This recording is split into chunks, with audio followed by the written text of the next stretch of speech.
Hey, I've got a statement by AG Barr on religious practice and social distancing, and then several other things that you might be interested in.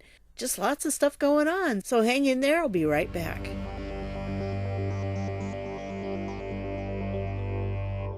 Hey everybody, this is Deb with Truthification Chronicles, and I'm going to start out with this one because this is a statement that AG Barr just put out on the 14th, which is when I'm recording this, but you'll probably see it on the 15th. And it is a statement on religious practice and social distancing. So this is kind of an important case right now.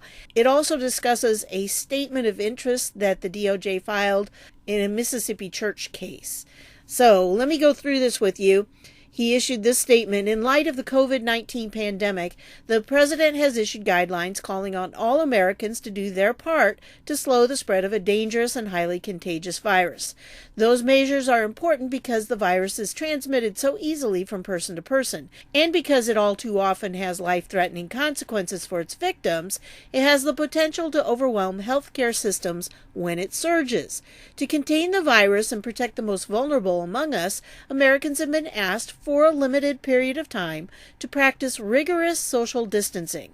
The president has also asked Americans to listen to and follow directions issued by state and local authorities regarding social distancing. Social distancing, while difficult and unfamiliar for a nation that has long prided itself on the strength of its voluntary associations, has the potential to save hundreds of thousands of American lives from an imminent threat.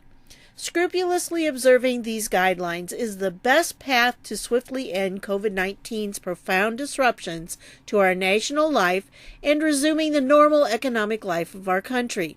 Citizens who seek to do otherwise are not merely assuming risk with respect to themselves, but are exposing others to danger. In exigent circumstances, when the community as a whole faces an impending harm of this magnitude, and where the measures are tailored to meet the imminent danger, the Constitution does allow some temporary restriction on our liberties that would not be tolerated in normal circumstances. But even in times of emergency, when reasonable and temporary restrictions are placed on rights, the First Amendment and federal statutory law prohibit discrimination against religious institutions and religious believers. Thus, government may not impose special restrictions on religious activity that do not also apply to similar non-religious activity. For example, if a government allows movie theaters, restaurants, concert halls, and other comparable places of assembly to remain open and unrestricted, it may not order houses of worship to close, limit their congregation size, or otherwise impede religious gatherings. Religious institutions must not be singled out for special burdens. Today, the department filed a statement of interest, and there's the link to that, in support of a church in Mississippi that allegedly sought to hold parking lot worship services in which congregants listened to their pastor preach over their car radios while sitting in their cars in the church parking lot with their windows rolled up. The city of Greenville fined congregants $500 per person for attending these parking lot services, while permitting citizens to attend nearby drive-in restaurants even with their windows open. The city appears to have thereby singled churches out as the only essential service, as designated by the state of Mississippi, that may not operate despite following all CDC and state recommendations regarding social distancing. As we explain in the statement of interest, where a state has not acted even-handedly, it must have a compelling reason to impose restrictions on places of worship, and must ensure that those restrictions are narrowly tailored to advance its compelling interest. While we believe that during this period there is a sufficient basis for the social distancing rules that have been put in place, the scope and justification of restrictions beyond that will have to be assessed based on the circumstances as they evolve. Religion and religious worship continue to be central to the lives of millions of Americans. This is true more so than ever during this difficult time. The pandemic has changed the ways Americans live their lives. religious communities have rallied to the critical need to protect the community from the spread of this disease by making services available online and in ways that otherwise comply with social distancing guidelines. The United States Department of Justice will continue to ensure that religious freedom remains protected if any state or local government, in their response to COVID-19, singles out, targets, or discriminates against any house of worship for special restrictions. And it says here the city has since stated it will drop the fines, but will continue to enforce the order. And here's the actual document that goes with it. This is what the Department of Justice, essentially Barr, added into the court case because he felt strongly enough about this that he wanted to make sure that they had this on file as part of, the case documents. And so if you're looking through here, basically he says the similar things, that the government just can't take steps towards churches that don't apply to other places. And if you can go to any other parking lot in the city and sit in your parked car, then why can't you sit in a church parking lot? That was a big part of it. And it mentioned that there are a lot of people that don't have access to the internet. The church itself doesn't have a website or anything, and they don't have it set up to do YouTube. They're just not technologically able to do this. When you live kind of out in the country, in some of these areas, it's just not feasible to do some of these things. And so this is the whole thing, and it's the Temple Baptist Church, a church in Greenville, and they're the ones that are bringing this against the city of Greenville and its mayor, alleging that the city has taken improper action to stop it from holding drive-in church services in response to the COVID-19 virus. Now, see, I have elderly parents, and for them, they can't access their own church's YouTube video for the live stream for their services. They just can't manage it. Now, it's just like you say computer and their eyes kind of glaze over. So I went over to their house and I set it up so they could watch it on their TV. So, not everybody has access to that, and especially elderly people may not have that ability, but they can sit in their car and turn on their radio. So this is what the situation was. The church broadcast its services over a low-power FM station for its parishioners who gather in their cars in the church's parking lot. And you're sitting in a parking lot. You're sitting in a car. You have your windows up. What difference does it make even how far away from another car you are? And they were trying to follow everything they had, but the government is just going crazy in some of these places. And like I had in my last video, all of this is starting to show us some of these little tyrants that are popping up all over the place.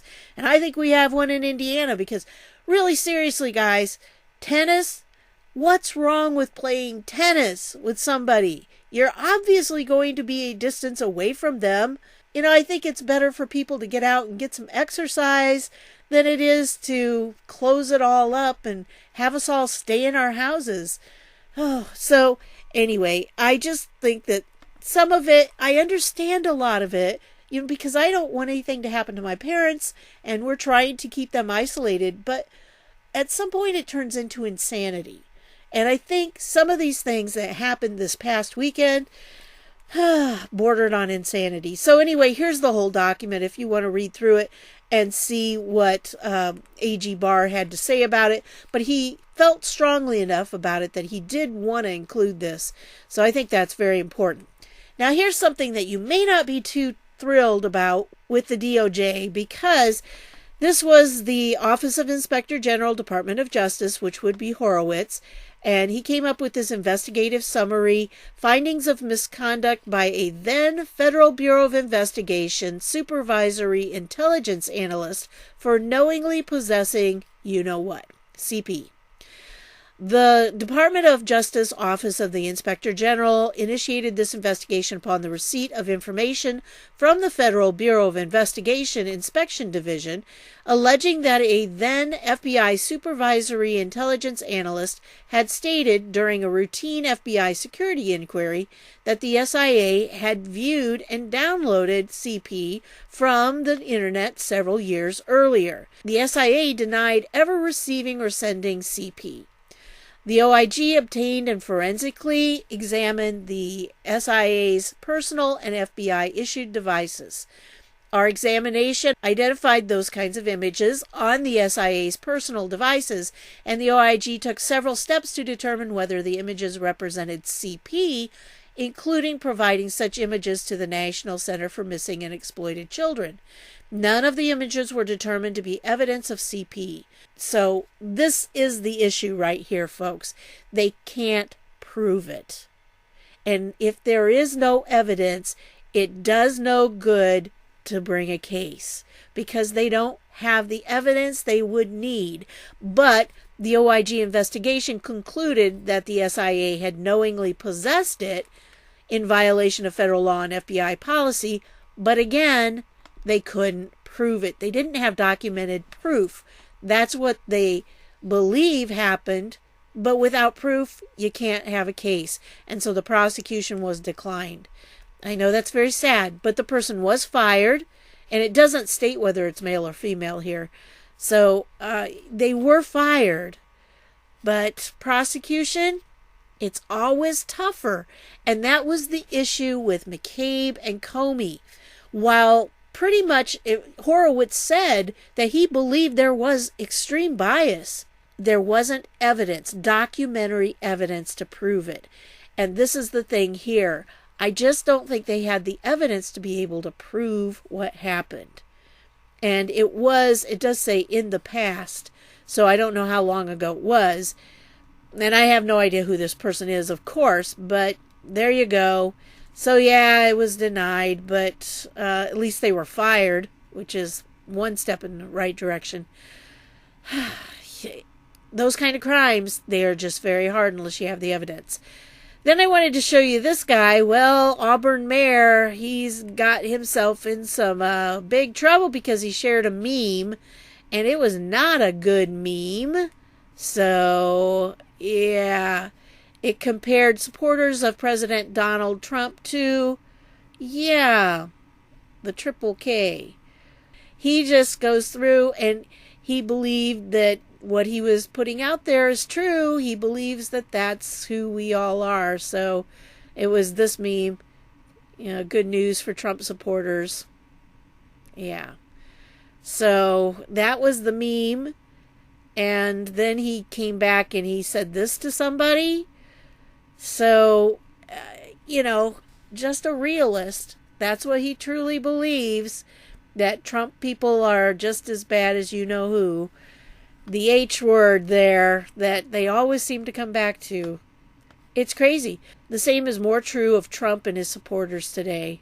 He doesn't even capitalize the president's name.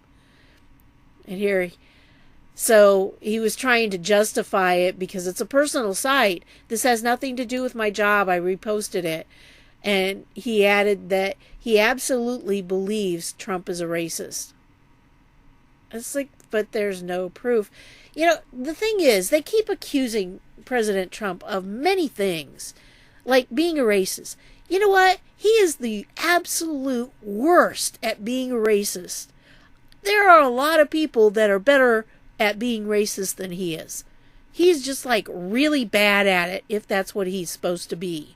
And the same thing happened with all this coronavirus stuff. If you didn't get a chance to see the interview that he did today with all the survivors, oh my goodness, it was wonderful. And when he was asking questions, you could just tell that he was interested in what these people were saying. He wasn't using them as pawns. He wasn't just trying to get press time and everything. No, he genuinely was listening to what these people said. He had concern for them. It was incredible. But then again, they turn around and they say, oh, he's just doing it for himself. he's really bad at it if that's what he's doing. Because you don't sit there in that kind of meeting and ask those kinds of questions if you're worried about yourself and you want to make yourself look good. Because that's not what it was about. It was about him listening to people who had been through this trauma. So anyway, so I thought I'd leave that for you. I think this guy's going to end up being recalled or something. He's up for election this fall, so I don't think he's going to make it because there was a church there that kind of took up against him, and he's going to be in big, deep doo. Well, and speaking of deep doo, guess who is back on stage trying to say things and get his name out there? Of course, he, stepped in, and he's now supporting Joe. But you gotta think that the reason he's doing that, maybe all of them are thinking they better band together. And so, I don't know. They're desperate. They need to win, and there's just no way they're going to. By the way, this is a really good interview here with Jim Jordan and Lou Dobbs. So I'll leave the link to this below. But anyway, here's the tweet that Obama put out. Dreamers have contributed so much to our country, and they are risking their lives fighting on the front lines of this pandemic. They deserve permanent immigration status and a pathway to citizenship, as they are Americans in every way but on paper. Okay, wait a minute here. They're risking their lives fighting on the front lines of this pandemic. Well, Lou Dobbs says only 2% of all the medical personnel are dreamers. Okay, so not a big bunch of them, all right? And that they're risking their lives. Well, I got news for you. Doesn't matter where you are in the world. If they go back to whatever country they're citizens of, they're going to be facing pretty much the same thing. So it's not like something unusual because they're here in the U.S. It just, yeah. Anyway, so that's what he kind of talks about, and it's just crazy. Yeah, here's where he says 0.2% are DACA recipients. It's just, and then he goes in and interviews Jim Jordan, and I really thought that was good, but, Nancy Pelosi doesn't want them to come back. Of course she doesn't want them to come back. Well, we'll talk about that in a minute. Anyway, then there was this guy. This is from the LA Times, and he was an emergency room doctor, and guess what? He had an experimental treatment. Now, this treatment is not, as I understand it, the same as the hydroxychlorquine.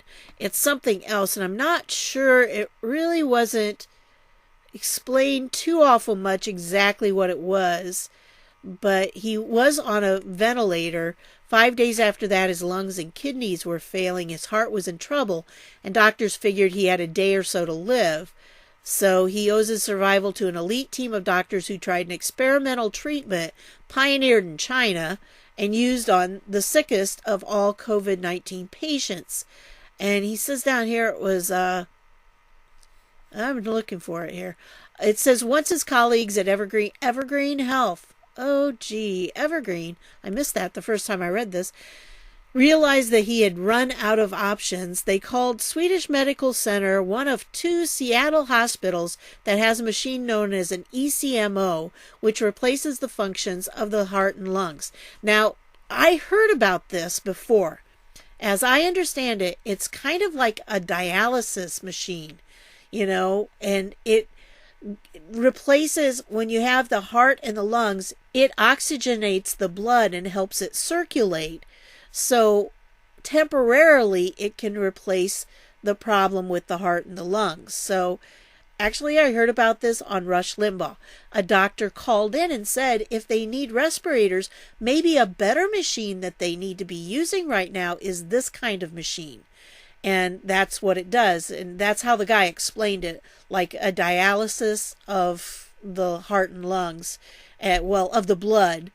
And so it would oxygenate it and, like I said, keep it circulating and everything so it could bypass the lungs and give them a chance to heal. So I don't know if that's what this is talking about. It sounded like it, so I'm assuming, but he ended up being pretty healthy out from it. He made it okay. And then it goes into all this other stuff. And so, yeah, it was like, you kind of lost me, but there's, the cytokines, I guess. That's what it is. So there are other treatments being tried out there, and maybe there's going to be some other answers. But yeah, I really did miss that evergreen when I did the first time. Okay, so speaking of Nancy Pelosi, this is kind of an irritating little clip. I'm not going to play it for you because it'll make you mad. But yeah, basically, if you're a small business owner or employee who can't get a Paycheck Protection Plan loan after the money runs out Thursday, yep, guess who you can blame right here, because Nancy Pelosi is like crowing because they got it all blocked. Yeah, nice job there, Nan. So again, gonna make you mad if I play it, but I'll leave the link down below if you want to watch it. Or maybe you'll want to comment underneath it, because it's just ridiculous that she's so happy about doing this and congratulating them all for standing strong. Yeah, stand strong while the American people are out here starving because we don't have any money from our paychecks. Thank you, Nan. So anyway, then I wanted to share this with you. Now I'm a little disappointed because mine's going to be direct deposited. I hope. Should be pretty soon. Let me know if you've gotten yours, Anybody who gets yours, put it down in the comments, because I just want to know if there are some people that are actually getting it already. But yeah, there are ones that are actually getting checks. It's going to have Trump's name on it. I thought this was pretty funny. And here's the article if you go to it. It's on his site, Just the News site. Trump's name will reportedly appear on coronavirus stimulus checks. So there we go. And they're going to just have weeping and wailing and gnashing of teeth when they see those, I bet. So evidently that's what the Treasury Department has ordered. The checks include the president's name. I think it's too funny. By the way, I have a meme that I created. So if you want to, you can take this meme and you can share it, because you never know. Maybe one of the liberals will have Trump derangement syndrome so bad that they can't stand a check with his name on it, and they'll sign it over to you. So anyway, that was a little fun. And then I wanted to show you this, because I told you about this video before. It's really good, and you need to see it if you haven't seen it yet. But look at this. It has over 6 million views. And I just told you about it, and it had started out 1.3, and then it ended up 2 something, and now it's up to 6 in just the past few days. Wow. So get it out there. Share it, folks. Share it, share it, share it. And then the 17th letter of the alphabet happened to point us toward the WHO. And by the way, I know it's WHO, but it's like WHO. I like calling them the WHO. Anyway, so the WHO, they had this meeting, and on the table in the meeting, they had this statue of Shiva. Well, Shiva is a Hindu god, and it's one of those that, I don't know, I don't quite understand why Shiva is so popular, because Shiva is the destroyer, and Shiva's role is to destroy the universe in order to recreate it. And this reminds me of the Islamic idea that they need to create a lot of chaos in the world, so then their Messiah or whatever is going to come, and he's going to restore peace to the world. So they need the chaos first, so it ushers in that time period when he comes and he sets up his kingdom on the world, and then everybody worships Allah, and there is peace because everybody's worshiping Allah. And if you decide not to worship Allah, then you are killed. So I just kind of thought I'd point this out to you because, why would you have a Shiva statue there? Well, we know why. But yeah, the WHO now, Trump's not going to fund them, which is good because they're not working for us, folks. And then I'm going to include a couple of articles here because, again, I'm not a doctor. I don't read medical terminology very well. But one of the people at one of the people at the table when Trump was talking to the survivors today is a Democrat congresswoman who had the virus really bad, and she ended up taking the hydroxychloroquine, and she's much, much better. But very interestingly, there's been a lot of studies about this hydroxychloroquine for other conditions. And of course, lupus, you've heard about that, and rheumatoid arthritis, but also there's been some for non-infectious conditions. So you got to wonder what all this drug could do. And here's another one. This is for Lyme disease. And I believe one of the ladies that was at the table, one of the survivors that Trump was talking to, and I will put the link to that down below. And I just don't have it up right now, but I'll put the link to the video down below so you can watch it. But she had Lyme disease. And that's one of those illnesses that's just not great. I mean, I have a friend whose husband got it, and it just turned him wacko. It's just turned their lives totally upside down since this man got Lyme disease. And he's not in his right mind anymore because of it. It's crazy dealing with it.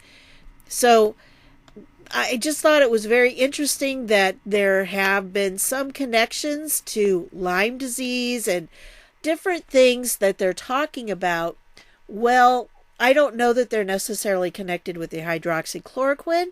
There seem to be some ideas on how they can cure some of these, and it's not been getting a lot of play out there because they're just not the kinds of cures that the pharmaceutical companies can make big money on, because a lot of them are more natural or they're very low cost.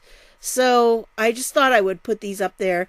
See, this one, patients who had been on hydroxychloroquine or macrolide antibiotic alone had experienced little or no improvement, but if they put them together, then they did see improvement. 80% of patients had self-reported improvement of 50% or more at the end of 3 months. So I just thought I would put these down there. If you know somebody who has Lyme disease, if you know somebody who has lupus, these kinds of things, talk to them about it. See what they have to say. Read through the articles so we can be a little more informed on these. I'm thinking maybe hydroxychloroquine combined with some kind of antibiotic is a pretty powerful combination for more than just the coronavirus. So there you go on that. And then the last thing I want to leave you with is this article from August 17th, 2018. And, of course, this is about the time that Brennan was going to have his security clearance. Yeah, it says the Trump White House revoked his security clearances earlier this week, and he was all upset about it. But if you go down here, check this out. 6 months after the attacks on U.S. personnel in Benghazi, Libya, several of the survivors flew to Washington, D.C. to attend a memorial service for those who died there. They expected to see old colleagues, to reminisce about their shared experiences, to mourn the passing of their friends. They did not expect to be handed new, legally unnecessary non-disclosure agreements. Yeah. So on May 20th, 2013, 4 of the CIA's officers who had fought to repel the attacks on U.S. facilities in Benghazi arrived at the grounds of CIA headquarters in Langley, Virginia. And they had returned to Washington to honor 2 of the men who had fought and died in those attacks. Shortly before the service began, an agency representative approached the 4 and asked them for a moment of their time. They were led away from the public gathering space near the CIA museum, through one office, then through another, until they finally arrived at a back room far removed from the quiet murmurings that preceded the ceremony. When the door shut behind them, a CIA official handed each man a small packet of papers, and with very little explanation, asked them one by one to review and sign the documents. So they did, because they wanted to get back to the funeral, the memorial service, and then they started thinking about it, and there were no lawyers, no one. They signed them, and they already had existing NDAs because they were part of the CIA, so they were kind of puzzled as to why they did this. But then down here, It says it was very odd since I hadn't signed one in 6 years and then had to sign 2 in a few months. And when I say odd, I mean, of course, we were under pressure to sign. So the request, indeed demand, by CIA to have its security team members execute new NDAs was entirely out of the norm. The documents were legally unnecessary as the team was already bound by prior NDAs, and any reasonable interpretation was that it was intended as an explicit reminder not to speak, if not implicit threat. I told committee members and staff that based on 20 years of experience with the CIA, there was no reason they had to sign the agreements. The NDAs were meant to silence those with information that would expose the Obama administration's misleading Benghazi narrative. Just wanted to point those out to you. And I didn't really know about those, but why would you bother? Why would you bother giving anybody who was a survivor from Benghazi an NDA? And this explains why we haven't heard from any of them. We just don't hear people saying, yeah, I was in Benghazi, I was and I was afraid for my life, and telling their stories. You don't hear Benghazi survivor stories. So this is why? I don't know. Probably. I hope that Brennan is held accountable then, because there's something they were covering up. And I hear rumors about what it is, but I can't confirm them. If it is what I think it is, then they definitely need to be held accountable. It doesn't really matter because of the people that died. They need to be held accountable. And that includes Hillary. It includes Brennan. It includes everyone who was part of that. Susan Rice, all of them. And I've got 2 more things to share with you. I have this link in case you want to change your Twitter banner to one that tells where we go one, we go all, because there's one for every state. You just got to go through and find your state. So I thought those were really cool. One of the researchers did those, or probably a meme artist did that. And there's, like I said, for every state. So I think they're pretty cool. I put one on mine. And so anyway, and speaking of Twitter, I want to thank you all. There were several of you that mentioned this, and wow, I went to look for it, and sure enough, this is my video. Although I really think I need to make a new one because this is my old microphone and it sounds awful. So I can do much better now. I've learned a few tricks since then, so I can make it better. But this was a video that I did of Nancy Pelosi where she is talking about the wrap-up smear. And that's pretty much what she does because, that's what the Democrats do. And it doesn't have my name on it, but it is me. And I think you'll probably recognize my voice and everything if you hear it, even though it's very, very bad. Let me find the place where... Okay, I did this about the time that Kavanaugh was going on. This is when the 17th letter of the alphabet posted it, and so I did this. The very first video I didn't state necessarily that she was really talking about the Republicans, even though it definitely was their own playbook. I mean, you and I already know that, right? But I got a lot of flack for it, and really I had about 90,000 views on it. So then I did a new version that had a little disclaimer in it that says that she was talking about the Republicans. And that has, 12,000 views or something like that. And then, this. So I thought this was kind of nice, even though it doesn't have my name on it. A lot of people down here mentioned me. So that was nice. And this is basically what they were doing. Then this is the wrap-up smear that they used against Trump. Christopher Steele fabricated a dossier that's never been verified and gave it to the FBI. Steele leaked the fake news in the dossier to the press, and the press reported it as if it were true. And then the FISA warrant claimed the dossier was valid because the press confirmed it. See, that is what the wrap-up smear is. This is what the Democrats do. This is a page out of their playbook. So yeah, she was accusing the Republicans of doing it, but we all know that's what they do because it requires a complicit press. And the press right now is not very complicit with the Republican Party. So anyway, That's what I wanted to share with you. So, woohoo! I got my video tweeted by James Woods. Woohoo! I've made the big time. Now, if we could just get POTUS to tweet it. Now, I may do a new one of it because I do think I can make it better, and especially with a better microphone. So, oh, those were the days. So anyway, that's what I've got for you on this one. I want to thank you for stopping by, and I'll see y'all later.